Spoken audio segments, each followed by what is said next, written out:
सबसे पहले एक बात साफ कर दूं, ये एक्सप्लेनेशन एक नोवेल बेस्ड कहानी पर है। जो सीन्स आप देखेंगे वो स्टोरी से पूरी तरह मैच नहीं करेंगे। वो सिर्फ दिखाने के लिए हैं ताकि समझने में आसानी हो। इसीलिए मेरी आपसे गुजारिश है, सीन्स से ज़्यादा मेरी बातों पर ध्यान दें। अगर आपने ध्यान दिया तो सब कुछ आसानी से समझ में आएगा। तो चलिए आज का पार्ट शुरू करते हैं। जैसे ही माहौल में अचानक बदलाव आया और सीनियर मार्शल ब्रदर क्यू की आवाज़ गूंजी, मंच पर खड़े कल्टीवेटर एक पल को चौंक गए, लेकिन फिर जल्दी से खड़े हो गए और उन्होंने सम्मानपूर्ण व सतर्क हाव भाव अपना लिए। वहां मौजूद सभी कल्टीवेटर जानते थे कि अगर उन्हें ड्रिफ्टिंग क्लाउड सेक्ट में प्रवेश पाना है तो सामने खड़े 3 व्यक्तियों पर अच्छा प्रभाव डालना बेहद जरूरी है। सीनियर मार्शल ब्रदर च्यू उनके व्यवहार से संतुष्ट नजर आए। फिर उन्होंने गंभीरता से कहा, तुम सभी फेलो डाओइस्ट्स को पता ही होगा कि हम शिष्यों को चुनने के लिए किन मापदंडों का उपयोग करते हैं। इसीलिए मैं ज्यादा विस्तार में नहीं जाऊंगा। जिनके पास ट्राई एट्रीब्यूट, ड्यूअल एट्रीब्यूट या कोई विशेष स्पिरिचुअल रूट है वो आगे आए। भीड़ में हलचल हुई और कुछ क्षणों बाद केवल 4 लोग आगे आए, 3 पुरुष और 1 महिला। च्यू ने उन चारों की तरफ देखा और शांत भाव से बोले, तुम चारों जूनियर मार्शल ब्रदर लियू के साथ जाओगे जो तुम्हारी कल्टीवेशन एप्टीट्यूड की जांच करेंगे।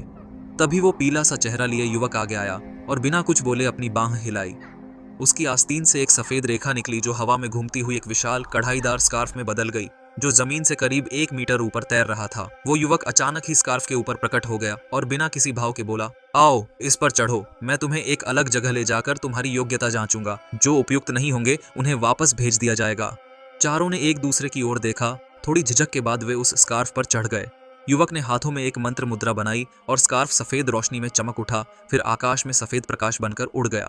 इसके बाद सीनियर मार्शल ब्रदर क्यू ने नीचे खड़े बाकी लोगों की ओर देखा और बोले, जिनकी कल्टीवेशन 10th लेयर या उससे ऊपर है वे आगे आएं और जूनियर मार्शल ब्रदर यू के साथ जाएं। अगर तुम्हारी पहचान में कोई बड़ी दिक्कत नहीं है तो तुम सेक्ट में प्रवेश पा सकते हो। बाकी फेलो डाओइस्ट्स को अगर सेक्ट में आना है तो एक परीक्षा देनी होगी। अगर वो पास नहीं हुई तो आप सभी को कुछ वर्षों तक और साधना करनी होगी और फिर वापस आना होगा। उनके इतना कहते ही भीड़ में हंगामा मच गया। अधिकांश लोग निराश नजर आने लगे। यह स्पष्ट था कि ड्रिफ्टिंग क्लाउड सेक्ट की चयन प्रक्रिया इस बार बहुत सख्त थी। हालांकि उन्होंने औपचारिकता में कहा कि परीक्षा दी जा सकती है, लेकिन सभी को मालूम था कि यह मात्र शिष्टाचार की बात थी। तभी हन ली और 6 अन्य कल्टीवेटर्स आगे आए। सीनियर मार्शल ब्रदर क्यू ने उन्हें देखा और सिर हिलाया। उस पराक्रमी युवक, जिसे यू कहा गया, ने बिना समय गंवाए एक उड़ने वाला मैजिक टूल निकाला, एक बड़ा कांसे का भिक्षा पात्र। हन ली और बाकी 6 लोग बिना कुछ कहे उस पर चढ़ गए। पात्र फिर पीली रोशनी के साथ ड्रीम क्लाउड माउंटेन्स की ओर उड़ चला। हान ली को इस बात में कोई दिलचस्पी नहीं थी कि पीछे बचे लोगों में कोई सेक्ट में प्रवेश करेगा या नहीं। उसकी निगाह अब उन 6 अन्य लोगों पर थी जो उसके साथ उसी मैजिक टूल की रोशनी में थे। उनमें 4 पुरुष और 2 महिलाएं थीं। उनमें से एक 20 वर्षीय पीली पोशाक में महिला थी, बाकी सब 30 वर्ष या अधिक उम्र के थे। एक तो 50 वर्ष का भी था। उस वृद्ध कल्टीवेटर की कल्टीवेशन 12वीं लेयर की थी, लेकिन हान ली ने सिर हिलाया और सोचा, अगर मेरी किस्मत में वो रहस्यमयी बोतल न आई होती तो शायद मैं भी जीवन भर साधना करके मुश्किल से 6ठी लेयर तक ही पहुंच पाता। हान ली थोड़ी देर के लिए पुरानी बातें सोचने लगा। जल्द ही उसने खुद को संभाला और फिर बाकियों को देखा। उनके चेहरों पर उत्साह साफ दिख रहा था, लेकिन जब उसकी नजर एक बड़े दाढ़ी वाले आदमी पर पड़ी तो हान ली की आंखें संकीर्ण हो गईं। उस आदमी के शरीर में एक हल्की लेकिन छिपी हुई यिन छी थी, जिसे केवल हान ली जैसी गहरी स्पिरिचुअल सेंस वाला ही महसूस कर सकता था। ये किसी आम कल्टीवेशन टेक्निक की ऊर्जा नहीं लग रही थी। हालांकि उसकी कल्टीवेशन 10वीं लेयर की थी, लेकिन उसमें कुछ असाधारण था। जैसे ही हान ली सोच में डूबा था, सामने एक विशाल धुंध दिखाई दी। उस सफेद कोहरे से बिजली की आवाजें सुनाई दे रही थीं। हान ली ने अपनी स्पिरिचुअल सेंस वहां भेजने की कोशिश की, लेकिन 30 मीटर के बाद ही वो रुक गई। उसने तुरंत महसूस किया कि यह एक शक्तिशाली रिस्ट्रिक्शन है, ड्रिफ्टिंग क्लाउड सेक्ट की सुरक्षा प्रणाली। उसे महसूस हुआ कि ऐसा स्पेल फॉर्मेशन उसने पहले कभी नहीं देखा था। तभी यू नामक युवक ने अपना मैजिक टूल रोका और अपने स्टोरेज पाउच से एक नीला फॉर्मेशन फ्लैग निकाला। मंत्र बुदबुदाने के बाद झंडा चमकने लगा। खुल जा कहकर उसने झंडा कोहरे की ओर किया। एक मोटी नीली किरण कोहरे में घुसी और एक चमत्कारी दृश्य घटित हुआ। उस हिस्से की धुंध शांत हो गई और धीरे धीरे 10 मीटर चौड़ा रास्ता खुल गया। यू ने बिना समय गंवाए फ्लाइंग टूल को उस रास्ते से अंदर ले गया। कुछ ही पलों में वो सभी कोहरे के पार पहुंच गए और रास्ता फिर से बंद हो गया। चाय की एक प्याली खत्म करने जितना समय बीता होगा कि वे कोहरे से बाहर निकलकर एक छिपी हुई भूमि में आ पहुंचे। कोहरा हटते ही वहां की घनी स्पिरिचुअल एनर्जी उनकी ओर लहराई। हान ली ने गहरी सांस ली और चेहरे पर हल्की खुशी दिखी। सामने एक विशाल हरियाली से भरी भूमि थी। फूलों की खुशबू, पक्षियों की चहचहाहट और ऊंचे ऊंचे पर्वत थे जो 3 किलोमीटर से भी ज़्यादा ऊंचे थे। हर पर्वत के चारों ओर महलों, भवनों और हजारों कल्टीवेटर्स की हलचल थी। यू नामक युवक ने शांत भाव से मुस्कुराते हुए पास के पहाड़ की ओर इशारा किया और कहा, ध्यान से देखो, ये हैं ड्रिफ्टिंग क्लाउड सेक्ट की 6 मार्वेलस पीक्स। अगर तुम वाकई हमारी सेक्ट में प्रवेश कर गए तो यही तुम्हारा घर होगा, लेकिन पहले हमें डे स्प्रिंग माउंटेन के इनिशिएशन रेजिडेंस जाना होगा, जहां तुम अपनी पृष्ठभूमि बताओगे और हम तुम्हारी कल्टीवेशन जांचेंगे। हनली और बाकी 6 कंडेंसेशन स्तर के कल्टीवेटर्स को परीक्षा की जानकारी सुनकर कोई हैरानी नहीं हुई और उन्हें यू नाम के उस साहसी नौजवान द्वारा डे स्प्रिंग माउंटेन ले जाया गया। रास्ते में उन्होंने कई कल्टीवेटर्स को देखा जिनमें ज़्यादातर 6 कंडेंसेशन स्तर के थे। जब उन्होंने अपने मार्गदर्शक को देखा तो उन्होंने सम्मानपूर्वक झुककर अभिवादन किया। ऐसा लग रहा था कि इस युवक की ड्रिफ्टिंग क्लाउड सेक्ट में अच्छी खासी प्रतिष्ठा थी। रास्ते में केवल एक ही फाउंडेशन एस्टैब्लिशमेंट कल्टीवेटर से सामना हुआ, एक पीले वस्त्र पहने, पतले चेहरे और तेज कानों वाला शख्स। वह डे स्प्रिंग माउंटेन से ऊपर की ओर उड़ रहा था, लेकिन जैसे ही उसने यू को देखा वह मुस्कुराया और बोला, जूनियर मार्शल ब्रदर यू, ये 6 नए डिसाइपल्स हैं। लगता है इस बार बहुत ज़्यादा लोग नहीं आए। उसकी बातों में अपनापन था, लेकिन बाकी लोग देख पा रहे थे कि वह किसी स्वार्थ के कारण ऐसा कर रहा है। वह युवक यू उस पीले वस्त्र वाले कल्टीवेटर को देखकर अनायास ही थोड़ा भौहें सिकोड़ बैठा, लेकिन शांत भाव से बोला, तो वो सीनियर मार्शल ब्रदर यान हैं, लेकिन ये लोग अभी तक केवल उम्मीदवार हैं। इनका सच का परीक्षण और सेक्ट मास्टर से मुलाकात बाकी है, तब जाकर ये असली डिसाइपल्स बनेंगे। वो पीले वस्त्र वाला कल्टीवेटर हंसते हुए बोला, अच्छा, लेकिन जूनियर मार्शल ब्रदर को ये बात तो पता ही होगी कि मेरी टैलिस्मैन रिफाइनमेंट शाखा को डिसाइपल्स की ज़रूरत है। क्या तुम इनमें से 2 को मेरे पास भेज सकते हो? उसकी नज़र अब हान ली समेत बाकी लोगों पर थी। हान ली का चेहरा शांत था, लेकिन उसे उस आदमी की निगाहें बहुत घिनौनी लगीं। जिस तरह से वह उन्हें देख रहा था, उससे ऐसा लग रहा था जैसे वह उन्हें सिर्फ मजदूरी कराने के लिए रखना चाहता हो। बाकी कल्टीवेटर्स के चेहरों पर भी नापसंदगी की झलक दिखी। यू ने तुरंत उसे साफ शब्दों में जवाब दिया, सीनियर मार्शल ब्रदर यान, ये निर्णय मेरा नहीं है। डिसाइपल्स का विभाजन सेक्ट मास्टर ही करते हैं। अगर आपको डिसाइपल्स की ज़रूरत है तो आप स्वयं सेक्ट मास्टर से बात करें। सीनियर मार्शल ब्रदर मियाओ अभी मेरी प्रतीक्षा कर रहे हैं, इसलिए मुझे और देर नहीं करनी चाहिए। यू इस यन की चालाकी भली भांति समझता था, इसलिए तुरंत बहाना बनाकर उड़ गया और सभी कल्टीवेटर्स को नीचे एक पवेलियन में ले गया। यान पहले उसे रोकना चाहता था, लेकिन जैसे ही उसने सीनियर मार्शल ब्रदर मियाओ का नाम सुना, थोड़ी हिचकिचाहट के बाद वह चुपचाप पीली रोशनी में उड़कर किसी दूसरी पहाड़ी की ओर चला गया। अब हान ली और बाकी लोग पेविलियन की पहली मंजिल पर पहुंच चुके थे, जहां उनका सामना एक अजनबी व्यक्ति से हुआ। वह एक दुबला पतला युवक था जो सैंडलवुड की कुर्सी पर बैठा एक बांस की किताब पढ़ रहा था। वह दिखने में 30 साल का लग रहा था, लेकिन उसका कल्टीवेशन लेट फाउंडेशन एस्टैब्लिशमेंट स्तर का था। हालांकि उसने अभी तक अपनी कल्टीवेशन को स्थिर नहीं किया था, फिर भी इतनी कम उम्र में इतने ऊंचे स्तर तक पहुंचना दुर्लभ था। यह व्यक्ति शायद भविष्य में कोर फॉर्मेशन तक पहुंच सकता था। शायद यही कारण था कि यान भी यू से उलझने से बचा।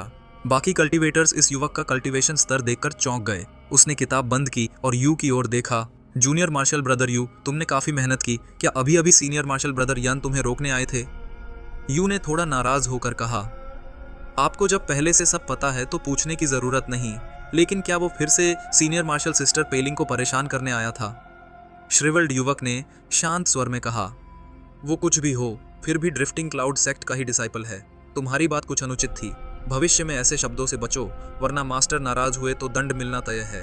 हालांकि उसके स्वर में कोई गुस्सा नहीं था। यू फिर भी घबरा गया और तुरंत बोला, सीनियर मार्शल ब्रदर ठीक कह रहे हैं, मैं आगे से ध्यान रखूंगा। सीनियर मार्शल ब्रदर मियाओ ने सिर हिलाया और हान ली समेत सभी की ओर देखा। उसकी नजरें बहुत गहराई से सबको परख रही थीं, जिससे कुछ लोग थोड़े बेचैन हो गए। हान ली को ऐसा लगा कि उसकी नज़र उस बड़े दाढ़ी वाले आदमी पर थोड़ी देर के लिए रुकी थी, लेकिन फिर आगे बढ़ गई। हालांकि हान ली का असली कल्टीवेशन छिपा हुआ था, फिर भी उसे थोड़ी असहजता हुई। कुछ ही क्षणों में मियाओ ने एक चमकती हुई चांदी की तावीज़ निकाली और कहा, अच्छा हुआ कि सिर्फ 7 लोग आए हैं, वरना मेरे पास इतने ट्रू हार्ट टैलिस्मन्स नहीं होते। जूनियर मार्शल ब्रदर यू, ये तावीज़ इन पर लगाओ, फिर इन्हें मेरे अध्ययन कक्ष में भेज दो। यह कहकर वह बिना कोई और ध्यान दिए दूसरी मंजिल की ओर चल पड़ा। जैसे ही वह मुड़ा, उसने जोर से खांसना शुरू कर दिया और कुछ पल बाद फिर संभलकर सीढ़ियों की ओर चल पड़ा। सभी ने यह देखा और थोड़े अचंभित रह गए। हन ली की आंखों में एक पल के लिए हैरानी झलकी, लेकिन वह जल्दी ही सामान्य हो गया। यू ने लंबी सांस ली और फिर सबकी ओर देखा। ये ट्रू हार्ट टैलिस्मन्स हैं। आप सब जानते ही होंगे कि ये क्या करते हैं। अगर आपके मन में कोई कपट या षड्यंत्र है तो अभी चले जाएं, वरना पकड़े गए तो हमारी सेक्ट निर्दयी हो सकती है। उसकी आंखों में एक ठंडी चमक थी, लेकिन किसी ने भी तावीज को हटाने की हिम्मत नहीं की। यू ने संतोष से सिर हिलाया और तावीज़ों को फेंका, जिन्हें सबने अपने दाहिने कंधे के नीचे चिपका लिया। फिर वह आराम से बैठ गया और आंखें बंद कर ली। हान ली ने अपनी तावीज़ को देखा और हल्का मुस्कुराया। कुछ ही देर में तावीज़ चमकने लगी और फिर उसकी चमक धीरे धीरे गायब हो गई। यू ने यह देखा और बिना भाव के बोला, ऊपर जाओ, सीनियर मार्शल ब्रदर मियाओ तुम्हारी प्रतीक्षा कर रहे हैं। हान ली सीढ़ियां चढ़कर दूसरी मंजिल पर गया। ऊपर केवल 2 प्रेयर मैट्स थे। मियाओ पहले से एक पर बैठा हुआ था। उसने कहा, घबराने की जरूरत नहीं है, ये तकनीक बस ये जांचती है कि तुम सच बोल रहे हो या नहीं। मैं तुमसे 10 सवाल पूछूंगा, अगर 3 या उससे अधिक बार तुम झूठे साबित हुए तो सेक्ट में प्रवेश नहीं मिलेगा, समझे? हान ली ने सिर हिलाया। जूनियर समझ गया, लेकिन भीतर ही भीतर वह हंस रहा था। ट्रू हार्ट टेक्निक उसकी असली मंशाओं को कभी नहीं पहचान सकती थी। फिर प्रश्न शुरू हुए। सभी कल्टीवेटर्स ने वह परीक्षण बिना समस्या पास कर लिया। फिर उन्हें सेक्ट मास्टर से मिलवाया गया और नाम दर्ज होने के बाद वे ड्रिफ्टिंग क्लाउड सेक्ट के आधिकारिक डिसाइपल्स बन गए। 6 मार्वेलस पीक्स की जो मुख्य चोटी थी वही सबसे बड़ी भी थी, 10 किलोमीटर से भी ऊंची। इसके चारों ओर बहुत सारी दूसरी पहाड़ियां ऐसे फैली हुई थीं जैसे चांद के चारों ओर सितारे हों। डे स्प्रिंग माउंटेन भी इन्हीं में से एक था। इस पहाड़ की ऊपरी आधी हिस्से पर हल्का सा बैंगनी धुंध छाया हुआ था, जिससे सब कुछ रहस्यमय लग रहा था, लेकिन नीचे का हिस्सा पूरी तरह से चहल पहल से भरा हुआ था। यहाँ हर तरह की इमारतें बनी हुई थीं, कहीं कच्चे पत्थरों से बने छोटे छोटे कमरे तो कहीं 100 मीटर ऊंचे भव्य महल। जगह जगह बेतरतीब सी चूने के पत्थरों की सड़कें फैली हुई थीं। इन्हीं सड़कों पर अलग अलग तरह के स्टॉल लगे थे, जहां लोग चीजें बेच और खरीद रहे थे। ड्रिफ्टिंग क्लाउड सेक्ट के कई डिसाइपल भी वहां थे, जो दुकानदारों से मोलभाव करते हुए दिखाई दे रहे थे। हान ली और बाकी कल्टीवेटर जब वहां पहुंचे तो ये सब देखकर एक पल को बिल्कुल हैरान रह गए। यू नाम का जो युवक था वो तो इन सब का आदी हो चुका था। उसने इन सब पर ध्यान भी नहीं दिया और सीधा अपने फ्लाइंग मैजिक टूल को आगे बढ़ा दिया। कुछ ही देर में वो सब 1 किलोमीटर ऊपर जाकर एक पत्थर के बने हॉल में उतर गए। ये हॉल बहुत बड़े बड़े चूने के पत्थरों से बना था, जिसकी ऊंचाई करीब 100 मीटर रही होगी। इस हॉल के दोनों तरफ करीब 20 मीटर चौड़े छोटे छोटे कमरे भी जुड़े हुए थे। वहाँ बहुत कम कल्टीवेटर अंदर बाहर आ जा रहे थे। कल्टीवेटर यू ने फिर हॉल के सामने उस बड़े आर्म्स बोल को नीचे उतारा और सबको नीचे उतरने को कहा। फिर उसने एक मंत्र मुद्रा बनाई और वो आर्म्स बोल सिकुड़कर छोटा हो गया, जिसे उसने अपने स्टोरेज पाउच में रख लिया। उसने कहा, थोड़ी देर यहीं रुको, मुझे पहले सेक्ट मास्टर को रिपोर्ट देनी है, फिर मैं तुम्हें बुलाऊंगा। ये कहकर वो बड़े आत्मविश्वास से हॉल के अंदर चला गया। हॉल के दरवाजे पर खड़े जितने भी ची कंडेंसेशन स्तर के गेटकीपर थे वो सभी कल्टीवेटर यू को पहचानते थे और आदर के साथ बस झुककर उसे जाते हुए देखते रहे। यू के जाते ही कुछ गेटकीपर हन ली और बाकी लोगों को उत्सुकता से देखने लगे, जैसे उन्हें पहले से पता था कि ये लोग कौन हैं। थोड़ी ही देर बाद एक सफ़ेद रोशनी की लकीर उड़ती हुई वहां आई और हॉल के सामने आकार रुक गई। वो रोशनी असल में एक बड़ा कढ़ाईदार स्कार्फ था, जिस पर वो पीला चेहरा वाला लियू नाम का युवक और वो 4 प्रतिभाशाली कल्टीवेटर सवार थे जो पहले निकल गए थे। वो लियू नाम का युवक हान ली के समूह को देखकर थोड़ी देर के लिए चौंका, लेकिन फिर उसने अपना फ्लाइंग टूल पास में उतारा और घमंड से भरा हुआ सीधा हॉल में चला गया, अपने बाकी साथियों को बाहर छोड़कर। अगले ही पल हान ली का समूह और वो 4 प्रतिभाशाली कल्टीवेटर एक दूसरे को देखने लगे। पता नहीं क्यों माहौल थोड़ा अजीब हो गया था, जबकि दोनों ही समूह एक ही समय पर सेक्ट में प्रवेश करने जा रहे थे। फिर भी क्योंकि ये ड्रिफ्टिंग क्लाउड सेक्ट में दाखिला लेने का वक्त था, सबने चुप रहकर संयम बनाए रखा। एक खाने के समय के बराबर समय बीत गया और कल्टीवेटर यू फिर से हॉल से बाहर आया। आते ही उसने हन ली और उसके साथियों को इशारा किया और उन 4 युवाओं की तरफ मुड़कर बोला, तुम चारों भी हमारे साथ चलोगे। सेक्ट मास्टर चाहते हैं कि तुम सबको एक साथ डिसाइपल के तौर पर स्वीकार किया जाए। इतना कहकर वो फिर हॉल के अंदर चला गया। दोनों समूह जरा भी देर न करते हुए उसके पीछे पीछे चल पड़े। वो सब एक छोटा गलियारा पार करते हुए करीब 100 मीटर चौड़े एक बड़े हॉल में पहुंचे। वहां 8 कल्टीवेटर कुर्सियों पर बैठे हुए आपस में कुछ फुसफुसा रहे थे। सबके चेहरे पर अलग अलग भाव थे। जैसे ही डिसाइपल्स को अंदर लाया गया, वहां बैठे कल्टीवेटर तुरंत चुप हो गए और हान ली के समूह को ध्यान से देखने लगे। हान ली ने दिखाया कि वह कितना नम्र और आदर भाव से भरा है, लेकिन अंदर ही अंदर उसने अपना स्पिरिचुअल सेंस फैलाकर सामने बैठे कल्टीवेटर्स की कल्टीवेशन और हुलिये को परखा। एक लेट फाउंडेशन एस्टैब्लिशमेंट कल्टीवेटर था, 2 मिड फाउंडेशन एस्टैब्लिशमेंट वाले थे और बाकी सभी अर्ली फाउंडेशन एस्टैब्लिशमेंट के थे। उनमें सीनियर मार्शल ब्रदर क्यू और वो पीले चेहरे वाला कल्टीवेटर भी बैठे थे। नीले कपड़े पहने वो late foundation establishment cultivator drifting cloud sect का सेक्ट मास्टर वे यिमिंग ने यू की ओर हाथ हिलाया और मुस्कुराते हुए कहा, जूनियर मार्शल ब्रदर यू, आपने काफ़ी मेहनत की है, कृपया बैठ जाइए। वो दिखने में तो साधारण था, आंखें भी छोटी थीं, लेकिन उसके हर हाव भाव में एक गहरी गरिमा थी। साफ लगता था कि ये कोई साधारण व्यक्ति नहीं। यूथ यू ने झुककर अभिवादन किया और बगल की कुर्सी पर जाकर बैठ गया। अब बैठे हुए कल्टीवेटर पहले हान ली के समूह की तरफ ध्यान से देख चुके थे। अब उन्होंने उन 4 प्रतिभाशाली युवाओं की तरफ देखना शुरू किया। वे चारों बहुत उत्साहित दिख रहे थे और एकदम सीधा होकर खड़े हो गए। हान ली ये सब चुपचाप देख ही रहा था कि सेक्ट मास्टर बोल उठा। उन्होंने डिसाइपल्स को परखते हुए बाकी कल्टीवेटर्स की तरफ देखा और धीरे धीरे कहा, हाँ, ये डिसाइपल्स सेक्ट में आने के लायक हैं। कई सालों से हमने डिसाइपल्स नहीं लिए हैं। अब बताइए जूनियर मार्शल ब्रदर्स, तुम लोग इनका बंटवारा कैसे करना चाहोगे? एक सफेद बालों वाला बूढ़ा अपनी दाढ़ी सहलाता हुआ बोला। हम हिडन सोर्ड माउंटेन को बाहर के डिसाइपल्स की जरूरत नहीं है, लेकिन अंदर के डिसाइपल्स की बात करें तो पिछले बार हमने सिर्फ 2 लिए थे और अब संख्या कम है, इसलिए हमें एक डिसाइपल मिलना चाहिए। मैं बाकी डिसाइपल्स नहीं चाहता, लेकिन गोल्ड फॉर्ज्ड कॉन्स्टिट्यूशन वाला डिसाइपल चाहिए। ये कहकर उसने उस लंबे चौड़े मजबूत युवक की ओर इशारा किया, जो ये सुनकर थोड़ा चौंक गया।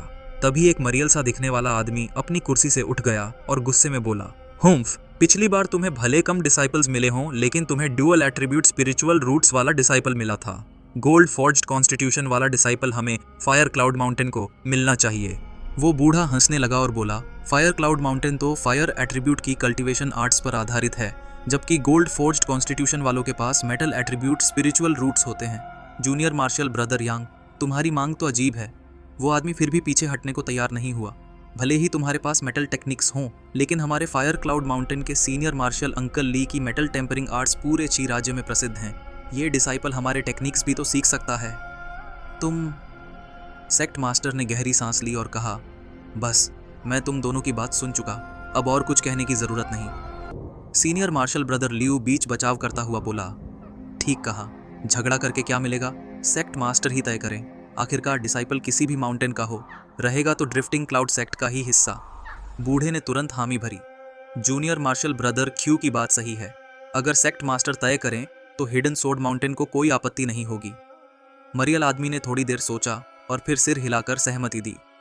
सेक्ट मास्टर ने राहत की सांस ली और थोड़ी देर सोचने के बाद हान ली के समूह की ओर देखकर बोला, ये डिसाइपल्स थोड़ा खास हैं, तो इन्हें हम सबसे आखिर में तय करेंगे। पहले इन 7 एक्सटर्नल अफेयर डिसाइपल्स को बांट देते हैं। 2 घंटे बाद हान ली और वो पूरा दाढ़ी वाला आदमी एक आल्म्स बोल पर सवार होकर फिर से डे स्प्रिंग माउंटेन की ओर लौट रहे थे। उनके कपड़े बदलकर अब नीले रंग की लो ग्रेड डिसाइपल्स वाली पोशाक थी और उन्हें डे स्प्रिंग माउंटेन को सौंप दिया गया था। कल्टीवेटर यू ने उन्हें हॉल से बाहर निकाला और बिना किसी परेशानी के उन्हें वापस ले जा रहा था। जहां तक उस ज्यादा मांग वाले लंबे चौड़े युवक की बात है, तो उसे आखिरकार इल्यूजन स्टोन माउंटेन को दे दिया गया। बूढ़ा और मरियल आदमी थोड़े निराश जरूर हुए, लेकिन उन्हें भी एक एक इनर सेक्ट डिसाइपल मिल गया, जिससे उनका कुछ तो भला हो गया।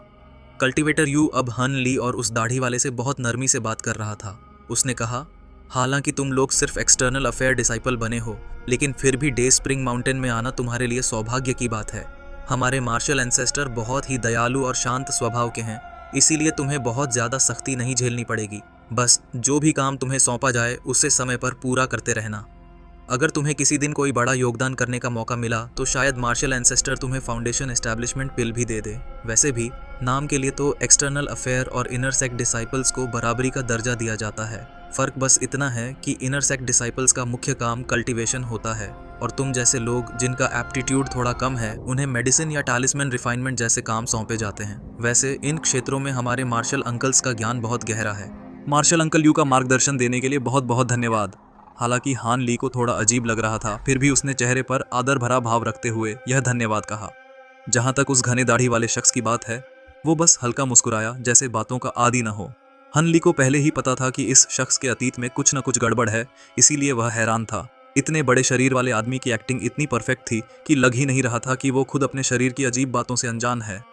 सीनियर मार्शियल ब्रदर मियाओ ने भी कुछ अजीब जरूर महसूस किया था, लेकिन हन ली को पूरा यकीन था कि एक लेट फाउंडेशन एस्टैब्लिशमेंट कल्टीवेटर उस शख्स के शरीर में मौजूद ठंडी छी को नहीं पहचान सकता।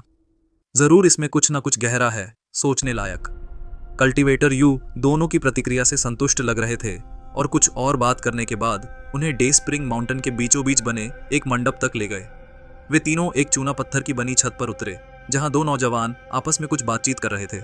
जैसे ही उन्होंने कल्टीवेटर यू को देखा, वे बात करना छोड़कर उनकी ओर बढ़े। वो गुड़िया जैसे चेहरे वाली लड़की हंसते हुए बोली, अरे ये तो मार्शल अंकल यू हैं, आप मार्शल एंसेस्टर से मिलने आए हैं क्या? कल्टीवेशन दुनिया में सीनियरिटी की सख्ती जानकर हान ली को लड़की का इतना खुलकर बात करना थोड़ा चौंकाने वाला लगा। कल्टीवेटर यू मुस्कुराए और बोले, हाँ बिल्कुल, ये दोनों हमारे पर्वत पर इस बार के चयन से चुने गए एक्सटर्नल अफेयर डिसाइपल्स हैं। मैं मार्शल एंसेस्टर से मिलकर तय करूंगा कि इन्हें किन सीनियर मार्शल ब्रदर्स को सौंपा जाए। ऐसा लग रहा था कि यू इस लड़की को अच्छे से जानते हैं। लड़की ने फिर हान ली और उस बड़े आदमी की ओर देखा। वह प्यारी सी मुस्कान के साथ बोली, तो ये हमारे नए जूनियर मार्शल ब्रदर्स हैं। अगर आगे कभी मौका मिले तो हमें ज़रूर मिलने आना। मुझे और जूनियर मार्शल ब्रदर शिन को दुनिया की बातें बताना। मैं सुनने के लिए उत्सुक हूँ। उसके पास खड़ा काला सांवला लड़का धीरे से बोला, अगर सीनियर मार्शल सिस्टर को सुनना है तो मुझे बीच में मत घसीटो। मैं तो बस कल्टीवेट करना चाहता हूँ।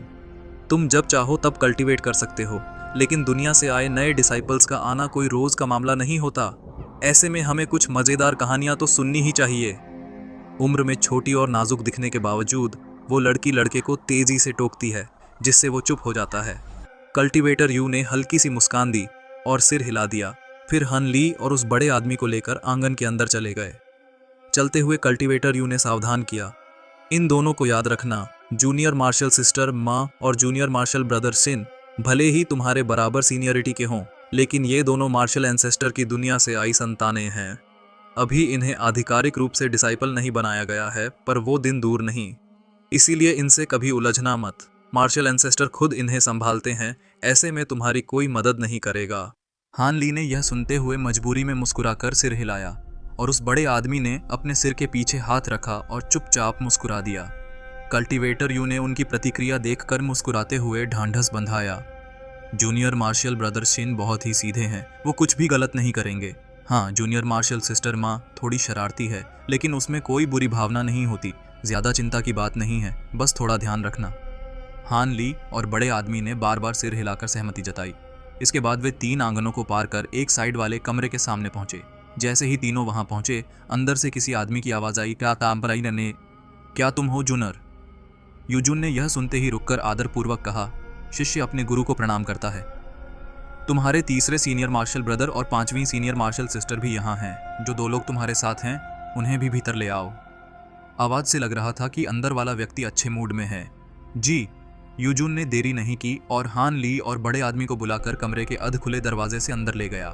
कमरे में कुछ अजीब सी जड़ी बूटियों के गमले थे, एक काले लकड़ी की मेज और कुर्सियों का सेट था। एक विद्वान जैसे कपड़े पहना एक मध्य आयु का व्यक्ति वहां बैठा था, जिसकी लंबी मूछें और छाती तक आती दाढ़ी उसे किसी साधु जैसा रूप देती थीं। उसके पास एक बूढ़ा और एक जवान औरत खड़ी थी।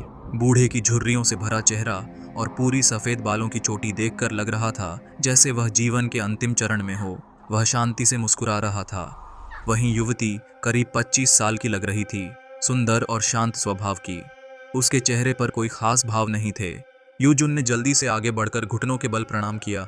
गुरुजी को प्रणाम। तीसरे सीनियर मार्शल ब्रदर, 5वीं सीनियर मार्शल सिस्टर को भी प्रणाम। उठो, यहाँ कोई बाहरी नहीं है, इतना औपचारिक होने की ज़रूरत नहीं। तो ये दोनों हमारे डे स्प्रिंग माउंटेन के नए डिसाइपल्स हैं। उस मध्य आयु के व्यक्ति ने हाथ हिलाया और यूजुन को खड़े होने को कहा। फिर हान ली और उस बड़े आदमी को ध्यान से देखा। हान ली ने देखा कि वह व्यक्ति मिड कोर फॉर्मेशन कल्टीवेटर है, तो वह थोड़ा भारी महसूस करने लगा, लेकिन मुस्कान के साथ बोला, मार्शल एंसेस्टर। वही बात बड़े आदमी ने भी दोहराई। ये मार्शल एंसेस्टर न तो बड़े आदमी के शरीर की अजीबियत देख सके और न ही हान ली के असली कल्टीवेशन को पहचान पाए। फिर उन्होंने नाम पूछा और हल्के से बोले, अच्छा अच्छा अच्छा, और फिर अपने साथ खड़े बूढ़े और महिला की ओर मुड़कर बोले, तुम दोनों यहाँ हो तो किसी और को बुलाने की ज़रूरत नहीं। तुम दोनों को वैसे भी टैलिस्मैन और पिल रिफाइनमेंट के लिए लोग चाहिए होते हैं। फिलहाल इन दोनों नए डिसाइपल्स को रख लो, साथ ही इनके लिए कोई कल्टीवेशन आर्ट भी तय कर लो। भले ही ये एक्सटर्नल अफेयर डिसाइपल्स हैं, लेकिन अगर इनका कल्टीवेशन बहुत कमज़ोर रहेगा तो दूसरे पहाड़ियों के लोग इनका मजाक उड़ाएंगे। बूढ़े ने मुस्कुराकर कहा, ठीक है गुरुजी, जूनियर मार्शल सिस्टर और मैं एक एक डिसाइपल ले लेंगे। महिला ने थोड़ी देर रुककर सिर हिला दिया। फिर बूढ़ा बोला, चूंकि मार्शल सिस्टर भी तैयार है तो मैं मार्शल नेफ्यू डू को अपने टैलिस्मैन रिफाइनमेंट डिवीजन में ले जाता हूँ।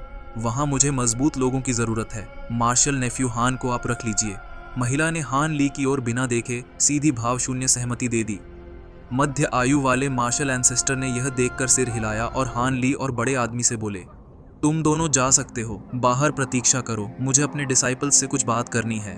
हन ली और बड़े आदमी ने एक दूसरे की ओर देखा, फिर शांति से सिर हिलाकर बाहर निकल गए और कमरे से 10 मीटर दूर खड़े होकर इंतजार करने लगे। थोड़ी देर बाद बड़े आदमी ने दूर आसमान की ओर देखा और एक जगह खड़ा ही रहा, जैसे किसी सोच में हो। वहीं हान ली ने चेहरे पर हल्की सी सुस्ती का भाव रखकर अपनी स्पिरिचुअल सेंस के जरिए कमरे के अंदर की बातें सुननी शुरू कर दी। उसकी आंखों में हल्की सी हरकत जरूर दिखी, लेकिन चेहरा शांत रहा। करीब एक खाने का वक्त बीतने के बाद कमरे का दरवाजा खुला और तीनों डिसाइपल्स बाहर निकले। बूढ़े ने चुपचाप एक पतला सा मैजिक टूल निकाला और फिर महिला व यूजुन को विदा कर बड़े आदमी को लेकर उड़ गया। इसी समय महिला हान ली के पास आई और ठंडी निगाहों से उसे देखा। वह बोली, चलो, अब तुम मेरे साथ मेरी गुफा में चलोगे। हान ली के चेहरे पर एक हल्की मुस्कान आई। उसने सिर हिलाया और बिना किसी हड़बड़ी के साथ चल पड़ा। एक लाल रिबन से बनी लाइट की लहर में लिपटे दोनों वहां से उड़ चले। 4 घंटे बाद हान ली एक अनोखे मेडिसिन गार्डन में उतरा, जो करीब 300 मीटर चौड़ा था। उस हरे भरे बगीचे में बहुत सारी जड़ी बूटियां थीं और एक 3 कमरों वाली झोपड़ी भी थी। पास की पहाड़ी को देखकर हान ली ने ठोड़ी पर हाथ फेरा और हल्की मुस्कान दी। इससे पहले वह मिड फाउंडेशन एस्टैब्लिशमेंट वाली शांत स्वभाव की महिला, जिसका नाम मार्शल आंट मू पेलिंग था, उसे यहाँ अपनी केव तक लेकर आई थी। उसने हान ली से पूछा कि क्या वह इस मेडिसिनल गार्डन की देखरेख करना चाहता है या फिर पिल रिफाइनमेंट सीखना चाहता है। हान ली को यह सुनकर झटका लगा, क्योंकि कोई भी समझदार कल्टीवेटर पिल रिफाइनमेंट को ही चुनता। लेकिन जवाब के लिए हान ली का इंतजार किए बिना म्यू पेलिंग ने ठंडे स्वर में समझाया कि मेडिसिनल गार्डन की देखभाल आसान है और बस तय मात्रा में जड़ी बूटियां देनी होती हैं। इससे बाकी का समय कल्टीवेशन के लिए मिल जाता है। वहीं दूसरी ओर पिल रिफाइनमेंट सीखने वालों को हर महीने कई तरह की पिल्स बनानी पड़ती हैं, जिससे कल्टीवेशन का समय बहुत कम हो जाता है। यानी दोनों रास्तों की अपनी अपनी कीमत है। हान ली ने बिना किसी सोच विचार के मेडिसिनल गार्डन की देखरेख को चुन लिया। यह काम जैसे उसके लिए ही बना हो, बिना किसी रोक टोक के कल्टीवेशन करने की पूरी आज़ादी। हान ली को लगा था कि उसे कल्टीवेशन के लिए छोटे मोटे कामों से पीछा छुड़ाना पड़ेगा, लेकिन ये तो किस्मत से उसे बिल्कुल सही काम मिल गया। एमयू पेलिंग ने उसके फैसले पर कोई हैरानी नहीं दिखाई। फिर वो वहाँ पहले से मौजूद व्यक्ति को ले गईं और हान ली के लिए एक जेड स्लिप छोड़ गईं, जिसमें एक वाटर एट्रीब्यूट वाली cultivation art, profound ice arts, record थी। अब यह मेडिसिनल गार्डन पूरी तरह से हान ली की दुनिया बन चुका था। अगर आपको मेरा ये पार्ट और एक्सप्लेनेशन अच्छा लगा हो तो प्लीज़ इस वीडियो को लाइक कर दीजिए और एक छोटा सा कमेंट भी छोड़ दीजिए। सब्सक्राइब करना या ना करना वो पूरी तरह आपकी मर्जी है।